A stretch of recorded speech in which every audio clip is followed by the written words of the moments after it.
문희정의 외신 브리핑. 밤사이 들어온 주요 국제뉴스 정리해드립니다. 문희정 국제정치평론가 전화 연결돼 있습니다. 평론가님 안녕하세요. 네, 안녕하세요. 대만의 차이잉원 총통이 오늘 집권 두 번째 임기를 시작을 하네요. 그렇습니다. 지난 1월 대선에서 역대 최다 득표로 재선에 성공한 차이 총통은 현지 시각으로 오전 9시 타이페이 총통부 내부에서 취임식을 갖고 제15대 중화민국 총통으로서 업무를 시작하게 됩니다. 통상 야외 무대에서 대규모 행사로 치러지던 취임식이 코로나19 상황을 감안해 실내에서 약식으로 치러질 예정이라고 하는데요. 취임 선서를 한 후 영빈관격인 타이페이 빈관으로 이동해서 광장에서 대국민 취임 연설을 하게 됩니다. 12일째 신규 확진자가 나오지 않는 등 세계적 방역 모범국으로 꼽히며 코로나19 대응을 잘했다는 평가에 힘입어 74.5%라는 역대 대만 총통 중 최고의 지지율을 기록 중인데요. 차이 총통은 페이스북에서 취임식은 타이완 인민이 함께 전염병의 침략을 막아내고 세계가 우리의 단계를 목도하게 한 가운데 열려 특별하다며 민주주의를 지켜내는 가운데 전염병을 노력해 막은 타이완의 경험을 세계 친구들에게 알려주자고 밝혔습니다. 다시 4년을 시작하게 된 차이 총통 앞에는 경제 문제와 중국의 무력 통일 위협 등 여전히 쉽지 않은 문제들이 놓여 있습니다.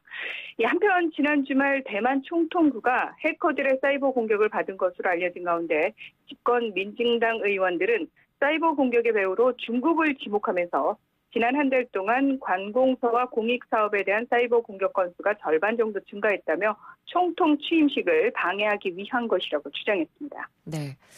자, 그리고 다음 소식입니다. 얼마 전에 어제 있었던 이 WHO 총회에서 중국의 꼭두각시다 WHO가 이런 식으로 맹비난을 했던 트럼프 대통령이 이번에는 WHO 탈퇴를 하겠다 이런 시사까지 했네요.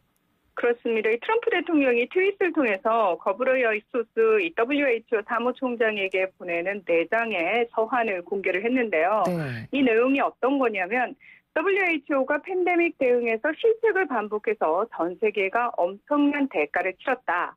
WHO가 향후 30일 이내에 실질적 개선을 이루는데 헌신하지 않는다면 미국의 일시적 자금 중단을 영구적으로 전환하고 회원국 지위에 대해서도 다시 생각하겠다고 으름장을 놓은 겁니다.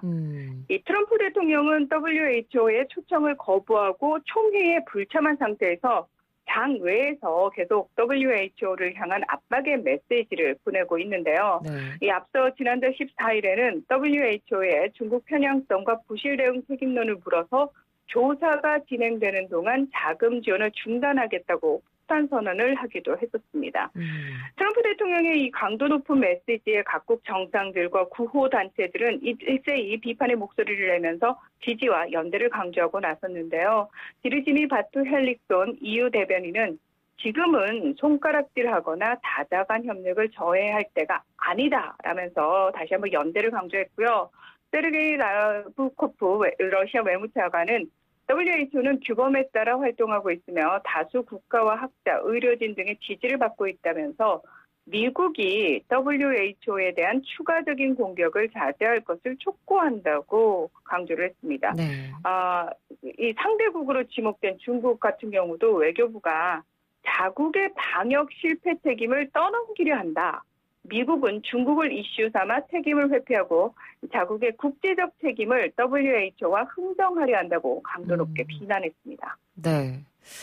자, 이번에는 일본 소식으로 가보도록 하겠습니다. 또다시 공식 문서에서 독도가 일본 땅이다 이런 억지 주장을 해서 논란이 되고 있죠. 네, 그렇습니다. 일본이 1957년부터 매년 이 외교 청서라는 걸 발간을 하고 있는데요. 일본 외무성이 어제 공개한 2020년판 외교 청서에서 독도와 관련해서 역사적 사실에 비춰보더라도 국제법상으로 명백하게 일본의 고유 영토라면서 불법 점거를 한국이 계속하고 있다 이런 주장을 실었습니다. 네. 일본은 2017년 외교 청서에서는 독도가 자국 영토라고 주장하되 한국의 불법 점거까지 언급하지는 않았었는데요. 2018년부터 불법 점거 표현까지 써가면서 영유권을 주장하고 있습니다. 이에 우리 정부는 소마 히로히사 주한 일본 대사관 총괄 공사를 외교부로 초치해 강력 항의하고 철회를 촉구했습니다. 어제 나온 그 일본 외교청서에서 일본군 위안부 문제에 대한 언급도 있었는데요. 네. 성노예라는 표현을 쓰는 것은 사실에 어긋나며 이는 2015년 한일 위안부 합의 때 한국도 확인했다고 주장을 했습니다. 하지만 이거는 일본 측의 일방적 주장입니다. 우리 정부가 지난해 일본이 처음으로 이런 문구를 넣자 사실과 다르다고 분명히 지적을 했는데 일본이 계속해서 수정을 하지 않고 있는 겁니다. 네네. 이 밖에도 이 외교청서에는 우리 대법원의 강제동원 피해자 배상 판결, 또 일본 정부의 한국에 대한 수출 보복, 지소미아 논란 등도 언급을 했고요. 지난 2년간 빠졌던 한국은 중요한 이웃나라라는 표현이 다시 등장하기도 했습니다. 한편 중국과 관련해서는 일본의 가장 중요한 양자 관계 중 하나라는 평가를 유지했습니다. 네. 자, 이제 마지막 소식입니다. 중국 우한에서의 코로나19 확산 초기 상황을 일기 형식으로 쓴 한 중국 작가의 책이 발간됐다는 소식이 있네요. 그렇습니다. 이 유명 중국 작가 팡팡인데요. 최근 미국 출판사 하퍼콜린스에서 우한 다이어리라는 이름으로 이 책이 출간이 됐다고 합니다. 네. 지난 1월 23일 중국 정부는 코로나19가 처음 발원한 우한 지역의 봉쇄를 결정을 했죠. 이때 유명 작가인 팡팡은 자신의 웨이보에 우한에서의 일상을 올리기 시작했습니다. 당시에 중국 관영 매체들의 발표를 신뢰할 수 없던 상황에서 전 세계의 많은 사람들이 팡팡의 일기를 통해서 우한의 참상을 적나라하게 알게 됐는데요. 네. 코로나19가 확산하면서 이 팡팡의 글은 더 인기를 끌게 됐고 초기에는 중국 내에서도 이 나라에는 당신처럼 양심 있는 작가가 필요하다면서 일제히 찬양하는 목소리가 높았습니다. 하지만 코로나19 팬데믹에 대한 중국 책임론이 부각되면서 중국 정부와 국민들은 자국을 망신주게 한다면서 팡팡을 배신자라고 몰아붙였고 심지어 국가적 비극을 이용하고 있다고 비난하기도 했는데요. 네. 중국 관영 매체인 글로벌 타임스는 외국 매체들이 부채질해서 국제적으로 알려졌지만 많은 중국인들은 그 작가가 중국 인민의 노력을 허투루 만들려는 서방의 손쉬운 도구일 뿐이라는 점을 알리는 경종이 되고 있다고 신랄하게 비판했습니다. 하지만 미국 일간지 뉴욕타임즈는 봉쇄 기간 그녀는 순정적으로 지냈는지 모르지만 문장은 대담하다고 평가했습니다. 네, 알겠습니다. 오늘 소식 잘 들었습니다. 고맙습니다.